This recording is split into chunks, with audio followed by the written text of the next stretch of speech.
ನಮಸ್ತೆ ಕರ್ನಾಟಕ ಸ್ನೇಹಿತರೆ, ಇವತ್ತು RCB ಹಾಗೂ GTಯ ನಡುವೆ ಎಂ ಚಿನ್ನಸ್ವಾಮಿ ಕ್ರೀಡಾಂಗಣದಲ್ಲಿ ಮ್ಯಾಚ್ ನಡೆಯಲಿಕ್ಕಿದೆ. ಹೌದು, ಎರಡು ತಂಡಗಳಿಗೂ ಕೂಡ ಇದು ತುಂಬಾನೇ ಇಂಪಾರ್ಟೆಂಟ್ ಆದ ಮ್ಯಾಚ್ ಆಗಿರ್ತದೆ. ಯಾಕಂತ ಹೇಳಿದ್ರೆ ನೀವೆಲ್ಲ ನೋಡೇ ಇರ್ತೀರಾ, ಹಿಂದಿನ ಮ್ಯಾಚ್ಗಳಲ್ಲಿ ಈ ಎರಡು ತಂಡಗಳು ಕೂಡ ಎದುರಾಳಿ ತಂಡಗಳಿಂದ ಸೋತಿವೆ. ಸೊ ನೋಡೋದಾದ್ರೆ GT ಹೀನಾಯವಾಗಿ ಸೋತ್ರೆ, ನಮ್ಮ RCB DC ಯೊಂದಿಗೆ ಒಂದು 540 ಅಂತಹ ಮ್ಯಾಚ್ ನಲ್ಲಿ ಸೋಲ್ತಾ ಇದೆ. ಸೊ RCBಗೆ ಫೈನಲ್ ಓವರ್ ನಲ್ಲಿ ಸೋಲಾದ್ರೆ GTಗೆ ಇಡೀ ಮ್ಯಾಚ್ ಉದ್ದಕ್ಕೂ ಸೋಲಾಗಿರ್ತದೆ. ಸೊ ಈ ಎರಡು ಸೋಲಿನಲ್ಲಿ ಇಷ್ಟೇ ಡಿಫ್ರೆನ್ಸ್ ಇರ್ತದೆ. ಸೊ ನೋಡೋದಾದ್ರೆ ನಮ್ಮ RCBಯೇ ಒಂದು ಮೇಲುಗೈ ಸಾಧಿಸಿದೆ ಅಂತ ಹೇಳ್ಬಹುದು. ಯಾಕಂತ ಹೇಳಿದ್ರೆ GTಯ ಮನೋಬಲ ತುಂಬಾನೇ ಕುಗ್ಗಿದೆ. ಯಾಕಂತ ಹೇಳಿದ್ರೆ ಅಷ್ಟರ ಮಟ್ಟಿಗೆ ಅವರು ಅಂತರದಿಂದ ತುಂಬಾ ದೊಡ್ಡ ಅಂತರದಿಂದ ಸೋತಿದ್ದಾರೆ. ಇನ್ನು ಗುಜರಾತ್ ಹಾಗೂ RCBಯ ನಡುವೆ ಈವರೆಗಿನ IPL ಪಂದ್ಯ ನೋಡೋದಾದ್ರೆ ಈ ಎರಡು ತಂಡಗಳು ಕೂಡ 6 ಬಾರಿ ಮುಖಾಮುಖಿಯಾಗಿವೆ. ಸೊ ಆ 6 ಬಾರಿಯಲ್ಲಿ 3 ಮ್ಯಾಚ್ ನಮ್ಮ RCB ವಿಜಯಶಾಲಿ ಆದ್ರೆ ಇನ್ನುಳಿದಂತಹ 3 ಮ್ಯಾಚ್ ನಲ್ಲಿ GT ವಿನ್ ಆಗಿರ್ತದೆ. ಸೊ ನೋಡೋದಾದ್ರೆ ಇಲ್ಲಿ 50-50 ಸಮಬಲ ಅಂತ ಹೇಳ್ಬಹುದು. ಇನ್ನು RCBಯ ಹೈಯೆಸ್ಟ್ ಸ್ಕೋರ್ ಬಂದು 206 ರನ್ಗಳಾಗಿರ್ತದೆ. ಹಾಗೇನೆ GTಯ ಹೈಯೆಸ್ಟ್ ಸ್ಕೋರ್ ಬಂದು 200 ರನ್ಗಳಾಗಿರ್ತದೆ. ಸೊ 200-206 ಹೆಚ್ಚೇನೋ ಡಿಫ್ರೆನ್ಸ್ ಇಲ್ಲ. RCB ಮತ್ತು GTಯ ಮ್ಯಾಚ್ ಯಾವಾಗಲೂ ಕೂಡ 540 ಇಂದ ಕೂಡಿರ್ತದೆ. ಹಾಗೇನೆ ಇನ್ನು ಲೋವೆಸ್ಟ್ ಸ್ಕೋರ್ಗಳ ಬಗ್ಗೆ ವಿಚಾರಣೆ ಮಾಡುವುದಾದ್ರೆ RCBಯ ಸ್ಕೋರ್ ಬಂದು 169, ಹಾಗೇನೆ GTಯ ಸ್ಕೋರ್ ಬಂದು 147 ರನ್ಗಳಾಗಿರ್ತದೆ. ಸೊ ಇಲ್ಲಿ ಒಂದು ನೀವು ಥಿಂಕ್ ಮಾಡ್ಬೇಕಂತ ಹೇಳಿದ್ರೆ RCB ಬ್ಯಾಟಿಂಗ್ ಸಾಲಿಡ್ ಟೀಮ್ ಆಗಿರ್ತದೆ, ಹಾಗೇನೆ GT ಬೌಲಿಂಗ್ ಸಾಲಿಡ್ ಟೀಮ್ ಆಗಿರ್ತದೆ. ಸೊ GTಯ ಬೌಲಿಂಗ್ ಈ ಬಾರಿಯೂ ಕೂಡ ಉತ್ತಮವಾಗಿದೆ. ಸೊ GTಯ ಬೌಲಿಂಗ್ ಕಡೆ ನೋಡೋದಾದ್ರೆ ರಬಾಡ್ ಆಗಿರ್ಬಹುದು, ಹಾಗೇನೆ ಮಿಯಾ ಭಾಯ್ ಸಿರಾಜ್ ಆಗಿರ್ಬಹುದು, ಹಾಗೇನೆ ನೋಡೋದಾದ್ರೆ ಈ ಬಾರಿಯ ಸೆನ್ಸೇಷನ್ ಶರ್ಮಾ ಕೂಡ ಒಬ್ಬ ಉತ್ತಮ ಬೌಲರ್ ಆಗಿರ್ತಾರೆ. ಹಾಗೇನೆ ರಶೀದ್ ಖಾನ್ ಅವರನ್ನು ಕೂಡ ಇಲ್ಲಿ ನಾವು ಮರಿಬಾರದು. ಹಾಗೇನೆ ನಮ್ಮ ಕನ್ನಡದ ಹುಡುಗ ಪ್ರಸಿದ್ಧ ಕೃಷ್ಣ ಈ ಬಾರಿ ಉತ್ತಮ ಲಯದಲ್ಲಿದ್ದಾರೆ. ಹಾಗೇನೆ ನಮ್ಮ RCBಯ ಬೌಲಿಂಗ್ ಲೈನ್ ಅಪ್ ನೋಡೋದಾದ್ರೆ ಜಾಶ್ ಹೇಜಲ್ವುಡ್, ಭುವನೇಶ್ವರ್ ಕುಮಾರ್, ಕೃಣಾಲ್ ಪಾಂಡ್ಯ, ಹಾಗೇನೆ ಸಿದ್ಧಾರ್ಥ್ ಸಲಾಂ ಈ 4 ಜನ ಏನಿದ್ದಾರೆ ಉತ್ತಮ ಬೌಲಿಂಗ್ ನಡೆಸ್ತಾ ಇದ್ದಾರೆ. ಅದರೊಟ್ಟಿಗೆ ವಿಕೆಟ್ ತೆಗೆಯುವಲ್ಲಿ ಸ್ವಲ್ಪ ವಿಫಲರಾದ್ರೂ ಕೂಡ ಸುಯೇಶ್ ಶರ್ಮಾ ಈ ಬಾರಿ ಉತ್ತಮ ಎಕಾನಮಿಯೊಂದಿಗೆ ಬೌಲಿಂಗ್ ಮಾಡ್ತಾ ಇದ್ದಾರೆ. ಇನ್ನುಳಿದಂತೆ ರೋಮಾರಿಯೋ ಶೆಪರ್ಡ್ ಕೆಲವೊಮ್ಮೆ ಬೌಲಿಂಗ್ ಮಾಡುವಂತಹ ಕ್ಷಮತೆ ಕೂಡ ಹೊಂದಿರ್ತಾರೆ. ಸೊ ಇದೆಲ್ಲವನ್ನು ನೋಡ್ತಾ ಇದ್ರೆ ನಮ್ಮ RCBಯ ಬಲನೆ ಮೇಲುಗೈ ಅಂತ ಅನಿಸ್ತಾ ಇದೆ.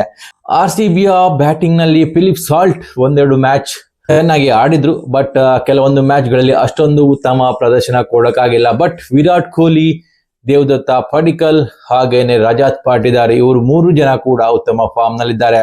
ಹಾಗೇನೆ ಫಿನಿಶರ್ ವಿಷಯಕ್ಕೆ ಬಂದ್ರೆ ಟಿಮ್ ಡೇವಿಡ್ ಒಂದು ಪ್ಲಸ್ ಪಾಯಿಂಟ್ ಅಂತ ಹೇಳ್ಬೋದು. ಇನ್ನುಳಿದಂತೆ ನಮ್ಮ RCBಗೆ ಸ್ವಲ್ಪ ಕನ್ಸರ್ನ್ ಅಂತ ಹೇಳಿದ್ರೆ ಅದು ಜಿತೇಶ್ ಶರ್ಮಾ ಅವರ ಬ್ಯಾಟಿಂಗ್ ಆಗಿರ್ತದೆ. ಅದು ಬಿಟ್ರೆ ನಮ್ಮ RCB ಓವರ್ ಆಲ್ ತುಂಬಾನೇ ಸ್ಟ್ರಾಂಗ್ ಆಗಿ ಕಾಣ್ತಾ ಇದೆ. ಇನ್ನು GTಯ ಕಡೆ ನೋಡೋದಾದ್ರೆ ಟಾಪ್ 3 ಬ್ಯಾಟರ್ ಬಿಟ್ಟು GTಯ ಬೇರೆ ಯಾವ ಬ್ಯಾಟರ್ ಕೂಡ ಉತ್ತಮ ಪ್ರದರ್ಶನ ಕೊಡ್ತಾ ಇಲ್ಲ. ಸೊ ಸಾಯಿ ಸುದರ್ಶನ್ ಅವರು ಏನಿದ್ದಾರೆ ಹಿಂದಿನ ಬಾರಿ ಉತ್ತಮ ಪ್ರದರ್ಶನ ಕೊಟ್ಟಿದ್ರು, ಈ ಬಾರಿ ಅಂಥ ಪ್ರದರ್ಶನ ಕೊಡುವಲ್ಲಿ ವಿಫಲರಾಗ್ತಾ ಇದ್ದಾರೆ. ಹಾಗೇನೆ ನೋಡೋದಾದ್ರೆ ಗಿಲ್ ಎಂದಿನಂತೆ ಉತ್ತಮ ಪ್ರದರ್ಶನ ಕೊಡ್ತಾ ಇದ್ದಾರೆ. ಜಾಶ್ ಬಾಟ್ಲರ್ ಈ ಬಾರಿಯೂ ಕೂಡ ಉತ್ತಮ ಲಯದಲ್ಲಿದ್ದಾರೆ. ಹಾಗೇನೆ ವಾಷಿಂಗ್ಟನ್ ಸುಂದರ್ ಸ್ವಲ್ಪ ಮಟ್ಟಿನ ಟೀಮ್ಗೆ ಬಲಿಷ್ಠತೆ ಕೊಡ್ತಾ ಇದ್ದಾರೆ. ಅದು ಬಿಟ್ಟರೆ GTಯ ಮಧ್ಯಮ ಕ್ರಮಾಂಕ ಹೇಳುವಷ್ಟಿಲ್ಲ. ಆದರೆ GTಯ ಬೌಲಿಂಗ್ ಎಲ್ಲ ತಂಡಗಳಿಗಿಂತಲೂ ಕೂಡ ಉತ್ತಮವಾಗಿದೆ. ರಬಾಡ ಇರಬಹುದು, ಸಿರಾಜ್ ಇರಬಹುದು, ಇವರೆಲ್ಲರೂ ಕೂಡ ಉತ್ತಮ ಫಾರ್ಮ್ ನಲ್ಲಿದ್ದಾರೆ. ಹಾಗೇನೆ ಉತ್ತಮ ಬೌಲರ್ಗಳಾಗಿರ್ತಾರೆ. ಏನಾದ್ರೂ RCBಯ ಪ್ರಮುಖ ವಿಕೆಟ್ ತೆಗೆಯುವಲ್ಲಿ ಸಫಲರಾದ್ರೆ ನಮ್ಮ RCBಗೆ ಸೋಲು ಕಟ್ಟಿಟ್ಟ ಬುತ್ತಿಯಾಗಿರ್ತದೆ. ಹಾಗೇನೆ ನಮ್ಮ RCB ಬ್ಯಾಟರ್ಗಳು ಈ ಬೌಲರ್ಗಳನ್ನು ದಂಡಿಸುವಲ್ಲಿ ಯಶಸ್ವಿ ಆದರೆ ನಮ್ಮ RCBಗೆ ವಿಜಯ ಒಲಿಯುವುದಂತೂ ಖಂಡಿತವಾಗಿರ್ತದೆ. ಇನ್ನು ಟಾಸ್, ಹೌದು, ಎಂ ಚಿನ್ನಸ್ವಾಮಿ ಕ್ರೀಡಾಂಗಣ ಒಂದು ಕಡೆ ಬ್ಯಾಟಿಂಗ್ ಪಿಚ್ ಆದ್ರೆ ಇನ್ನೊಂದು ಕಡೆ ಟಾಸ್ಗೆ ತುಂಬಾನೇ ಮಹತ್ವ ಕೊಡಬೇಕಾಗ್ತದೆ. ಯಾಕಂತ ಹೇಳಿದ್ರೆ ಈ ಬಾರಿಯ IPL ನಲ್ಲಿ ಟಾಸ್ ವಿನ್ ಆದಂತಹ ತಂಡಗಳೇನಿದ್ದಾವೆ ಅವುಗಳು ಚೇಸಿಂಗ್ ಆಯ್ಕೆ ಮಾಡ್ತವೆ. ಮೊದಲು ಬೌಲಿಂಗ್ ಮಾಡುವಂತಹ ತಂಡಗಳಿಗೆ ಇಲ್ಲಿ ಈ ಪಿಚ್ ತುಂಬಾನೇ ನೆರವು ಕೊಡ್ತದೆ. ನೋಡೋದಾದ್ರೆ ಫಾಸ್ಟ್ ಬೌಲರ್ಸ್ ಗಳು ಇಲ್ಲಿ ತುಂಬಾನೇ ಎಫೆಕ್ಟಿವ್ ಆಗ್ತಾರೆ. ಸ್ಟಾರ್ಟಿಂಗ್ ಓವರ್ಗಳಲ್ಲಿ ಎದುರಾಳಿಗಳ ವಿಕೆಟ್ ತೆಗೆಯುವಲ್ಲಿ ಸಫಲರಾದ್ರೆ ಖಂಡಿತವಾಗಿಯೂ ಆ ತಂಡ ವಿಜಯಶಾಲಿ ಆಗುವುದು ಗ್ಯಾರಂಟಿ ಆಗಿರ್ತದೆ. ಇಲ್ಲಿ 100% ಟಾಸ್ ತುಂಬಾನೇ ನಿರ್ಣಾಯಕ ಆಗ್ತದೆ. ಯಾವ ಟೀಮ್ ಆದ್ರೂ ಟಾಸ್ ವಿನ್ ಆದ್ರೆ ಖಂಡಿತವಾಗಿಯೂ ಬೌಲಿಂಗ್ ಆಯ್ಕೆ ಮಾಡಿಕೊಳ್ತಾರೆ. ವಿರಾಟ್ ಕೊಹ್ಲಿ IPL ಇತಿಹಾಸದಲ್ಲಿ 800 ಬೌಂಡರಿಗಳ ದಾಖಲೆ ನಿರ್ಮಿಸಲು ಹೊರಟಿದ್ದಾರೆ. ಅವರಿಗೆ ಇನ್ನು ಬೇಕಾಗಿರುವುದು ಕೇವಲ ಒಂದೇ ಬೌಂಡರಿ ಆಗಿರ್ತದೆ. ಹಾಗೇನೆ ನೋಡೋದಾದ್ರೆ ಸಿಕ್ಸರ್ಗಳ ವಿಷಯದಲ್ಲಿಯೂ ಕೂಡ ವಿರಾಟ್ ಕೊಹ್ಲಿ ಇವಾಗ ತುಂಬಾನೇ ಮುಂದಿದ್ದಾರೆ. 300 ಸಿಕ್ಸರ್ ಗಡಿ ದಾಟಲಿಕ್ಕೆ ಕೇವಲ ಒಂದು ಸಿಕ್ಸರ್ನ ಅಗತ್ಯವಿದೆ. ಹಾಗೇನೆ ನೋಡೋದಾದ್ರೆ IPL ಇತಿಹಾಸದಲ್ಲಿ ಅತಿ ಹೆಚ್ಚು ರನ್ ಅಥವಾ ಫಾಸ್ಟೆಸ್ಟ್ 9000 ರನ್ ಪೂರೈಸಲಿಕ್ಕೆ ಕೊಹ್ಲಿ ಅವರಿಗೆ ಬೇಕಾಗಿರುವುದು ಕೇವಲ 92 ರನ್ಗಳಾಗಿರ್ತವೆ. ಸೊ ಈ ಒಂದು ಇನ್ನಿಂಗ್ಸ್ ನಲ್ಲಿ ಆ ಎಲ್ಲ ದಾಖಲೆಗಳು ಮುರಿಬಹುದಾ ಕೊಹ್ಲಿ?